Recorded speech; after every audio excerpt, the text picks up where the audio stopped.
नमस्कार दोस्तों, मेरा नाम है मनीष कुमार सिंह और स्वागत है आपका 4 PM महाराष्ट्र पे। दोस्तों, महाराष्ट्र से बड़ी खबर जो निकलकर सामने आ रही है वो ये है कि एनसीपी की बैठक में शामिल हुए नवाब मलिक, तो बीजेपी ने आपत्ति जताई है। अब अजीत पवार की इस पर प्रतिक्रिया भी आ गई है। हमने कुछ दिनों पहले आपको खबर बताई थी कि कैसे अजीत पवार ने देवगिरी जो है उनका बंगला, वहां पर उन्होंने बैठक बुलाई थी जहां नवाब मलिक भी दिखाई दिए थे और उसके बाद से सियासत जो है वो गरमाने लगी थी। महाराष्ट्र के पूर्व मंत्री नवाब मलिक हाल ही में डिप्टी सीएम जो है अजीत पवार के सरकारी बंगले में एक मीटिंग के दौरान जो है वो दिखाई दिए थे। स्वास्थ्य कारणों से जमानत पर रिहा होने के बाद यह पहली बार था जब मलिक ने एनसीपी अजीत पवार की बैठक में शिरकत की।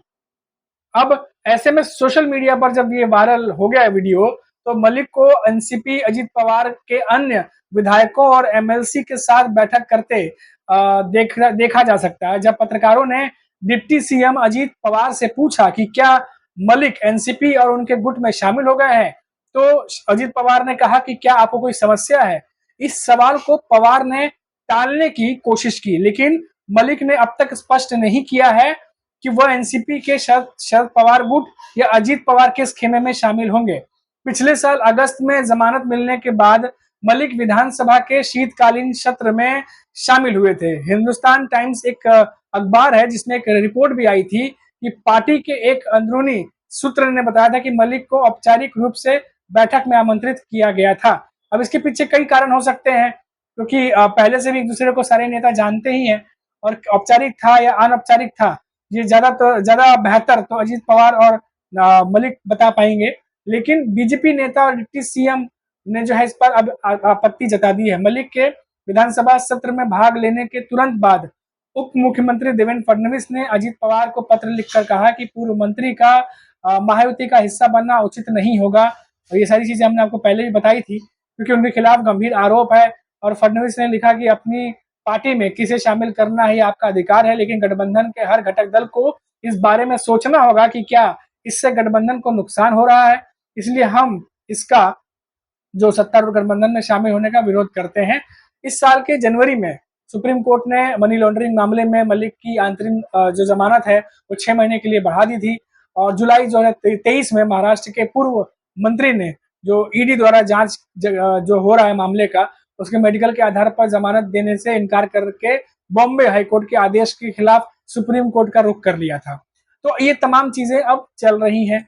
अब ऐसे में देखना होगा कि अजीत पवार ने हालांकि बात घुमा दी या बहुत ज्यादा इस पर बात करने की इच्छा नहीं जताई, लेकिन इन सबके बीच ये सभी जानते हैं कि विधानसभा चुनाव से पहले जिस तरीके से ऊपर नीचे महायुति गठबंधन हो रहा है, ऐसे में एक सवाल जो है महाराष्ट्र की राजनीति में लगातार घूम रहा है कि क्या विधानसभा चुनाव से पहले एनडीए जो महागठबंधन है, जो कुनबा है उसका, क्या वो बिखर जाएगा।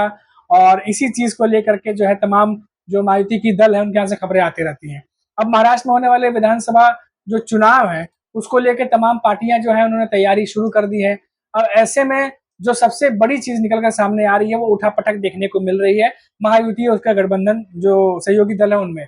और ये सियासी उठापटक एनडीए के घटक दल यानी अजीत पवार की एनसीपी के साथ ज्यादा हो रहा है। और सियासी गलियारों में चर्चा इस बात की हो रही है कि क्या आने वाले विधानसभा चुनाव में अजीत पवार की पार्टी एनडीए से अलग होकर चुनाव लड़ सकती है। इस पर हमने एक रिपोर्ट पहले भी आपको दिखाई थी कि क्या कुछ जो समीकरण बनते दिखाई दे रहे हैं। और इसे लेकर पार्टी के भीतर भी कुछ बड़े नेताओं की ओर से चर्चाएं जो है वो शुरू है। कहा यही जा रहा है कि अगर महाराष्ट्र में विधानसभा चुनाव को लेकर सीटों का बेहतर तालमेल अगर नहीं बनता है तो अजीत पवार अलग भी चुनाव लड़ सकते हैं, इसकी पॉसिबिलिटीज है। हालांकि ऑफिशियली अभी तक अजीत पवार ने तो ऐसा कुछ भी कहा नहीं है इस पर, लेकिन अंदरूनी तौर पर भाजपा और एनसीपी के जो नेताओं ने इस बात की चर्चा बहुत चल रही है। और दरअसल जो लोकसभा के चुनाव के नतीजों से यह स्पष्ट भी हो जाता है कि अजीत पवार की एनसीपी से भारतीय जनता पार्टी को फिलहाल कोई सियासी लाभ जो है वो नहीं देखने को मिल रहा। महाराष्ट्र में जैसे विधानसभा चुनाव नजदीक आ रहे हैं, ठीक उसी तरह वहां से महाराष्ट्र की जो सियासत है वो गर्माती चली जा रही है। महाराष्ट्र में जो जानकार हैं, जो एक्सपर्ट हैं, पॉलिटिकल एक्सपर्ट, उनके माने तो लोकसभा चुनाव के नतीजों के बाद एनडीए के कुनबे में सब कुछ ठीक नहीं चल रहा। और इसमें सबसे ज्यादा जो सियासी उठापटक और भविष्य की राजनीति के लिहाज से अगर बात करें तो अजीत पवार की पार्टी एनसीपी को लेकर खूब चर्चाएं चल रही हैं। स्थिति यह हो गई है कि अजीत पवार की पार्टी के विधायक, जो हमने आपको पहले बताया था कि अमोल मितकारी ने एक बैठक में आने वाले विधानसभा चुनाव में अलग लड़ने तक की बात कह दी थी। दरअसल महाराष्ट्र में आने वाले विधानसभा चुनाव में सीटों के बंटवारे को लेकर अभी से मंथन जो है वो शुरू हो गया है।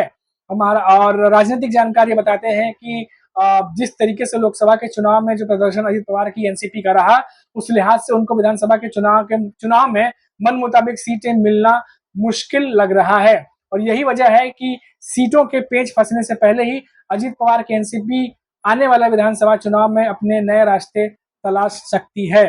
और साथ ही साथ इससे पहले भी हमने आपको बताया है कि कैसे छगन भुजबल और उसके बाद अमोल मितकारी ऑलरेडी जो है वो दबाव बना रहे हैं कि ज्यादा सीटें एनसीपी को मिले, क्योंकि शायद इन नेताओं को भी अंदाजा है कि विधानसभा चुनाव में जो अजीत पवार की एनसीपी है उनमें सीटें कम हो सकती हैं। लोकसभा चुनाव के दौरान इस बात की चर्चा सबसे ज्यादा थी कि विधानसभा के चुनाव में अजीत पवार की पार्टी ज्यादा से ज्यादा सीटों पर चुनाव लड़ना चाहती है, इसीलिए लोकसभा चुनाव में भी कम सीटों पर वो राजी हुए थे। अब महाराष्ट्र की सियासत में चर्चा इस बात की सबसे ज्यादा हो रही है कि 288 जो सीटें हैं विधानसभा की महाराष्ट्र में, उसमें अजीत पवार क्या 30 से 35% सीटों पर यानी कि 100 सीटों पर चुनाव लड़ने की मांग रख सकते हैं।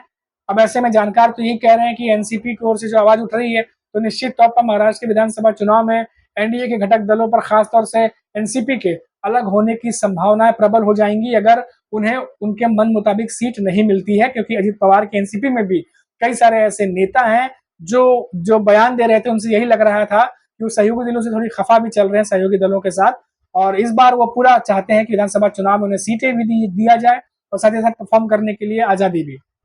वहीं लोकसभा चुनाव के परिणामों के बाद महाराष्ट्र में भाजपा के कुछ कार्यकर्ताओं और नेताओं की ओर से अजीत पवार से अलग होने की आवाज भी उठी थी।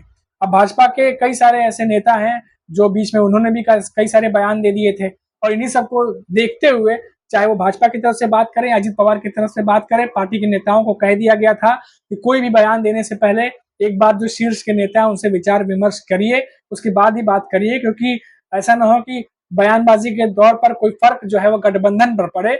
और इस लिहाज से ये ध्यान रखना जरूरी है कि जो भी हम बोल रहे हैं उस पर पूरी तरीके से जो है वो ध्यान रखा जाए। और हमने ही अपने वीडियो में इंफॉर्मेशन दी थी कि कैसे अजीत पवार की पार्टी में तो अपने नेताओं को नोटिस भी जारी कर दिया गया है कि कुछ भी बयान देने से पहले एक बार शीर्ष नेताओं से या बड़े नेताओं से पूछ लीजिए, विचार विमर्श कर लीजिए, उसके बाद ही बयान दीजिए, ताकि गठबंधन में शामिल जो दल है उनसे कोई खटपट या मनमुटाव ना हो।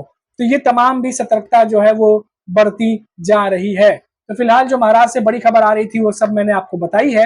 अब देखना होगा कि जो कुछ भी खबरें मैंने आपको बताई कि किस तरीके से ये आगे चल के मोड़ लेती हैं। फिर लौटेंगे तो बात करेंगे महाराष्ट्र की किसी बड़ी खबर पर। तब तक के लिए मुझे इजाजत दीजिए।